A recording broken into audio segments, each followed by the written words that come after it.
भाद्रपद मास के शुक्ल पक्ष की चतुर्थी तिथि को चंद्रमा का दर्शन नहीं करना चाहिए।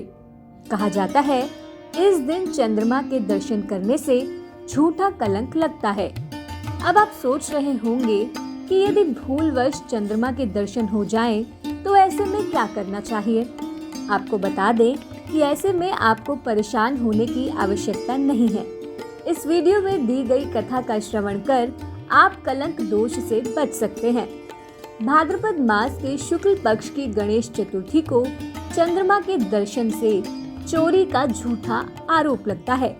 इसी कारण भगवान श्री कृष्ण पर भी सैमंतक मणि की चोरी का झूठा आरोप लगा था। तब भगवान श्री कृष्ण ने नारद जी के बताने पर गणेश चतुर्थी का व्रत किया और उन्हें सैमंतक चोरी के आरोप से मुक्ति मिली। आइए जानते हैं सैमंतक मणि की पूर्ण कथा। भगवान श्री कृष्ण की नगरी द्वारिकापुरी में निवास करने वाले जमींदार सत्राजित की उपासना से प्रसन्न होकर सूर्यदेव ने उन्हें अपने समान प्रकाश वाली और प्रतिदिन 8 बार स्वर्ण देने वाली सैमंतक मणि भेंट की थी।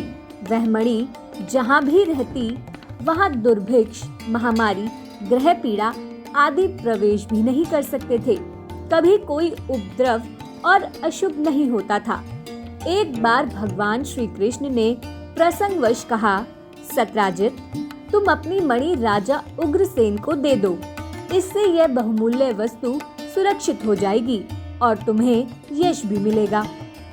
परंतु सत्राजित अहंकारी तथा धन लोलुप था। उसने भगवान श्री कृष्ण का प्रस्ताव ठुकरा दिया।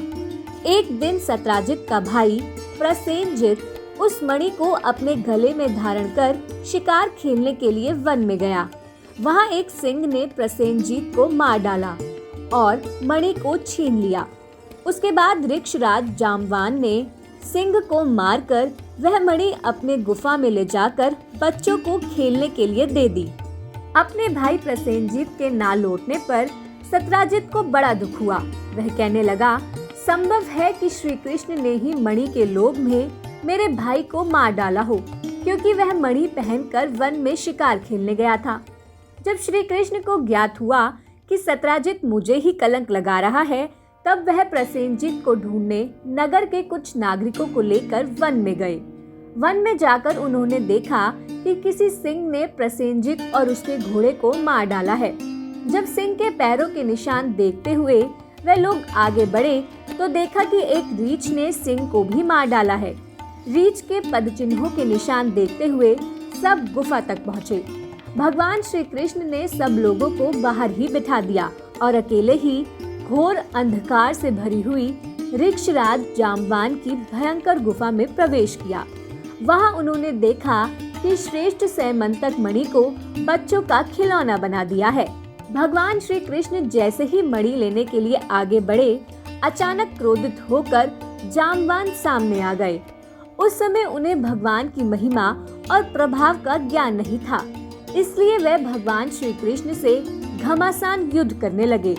भगवान श्री कृष्ण से युद्ध में पराजित होने के पश्चात जामवान ने कहा, हे प्रभु, मुझे पराजित करने की क्षमता किसी साधारण मनुष्य में नहीं हो सकती।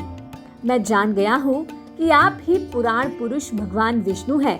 अज्ञानवश हुए मेरे अपराध को आप क्षमा करें। तब भगवान श्री कृष्ण ने कहा, ऋक्षराज, हम मणि के लिए ही तुम्हारी इस गुफा में आए हैं। इस मणि के द्वारा मैं अपने पर लगे झूठे कलंक को मिटाना चाहता हूँ। भगवान के ऐसा कहने पर जामवान ने बड़े आनंद से उनकी पूजा की तथा अपनी कन्या कुमारी जामवती को मणि के साथ उनके चरणों में समर्पित कर दिया।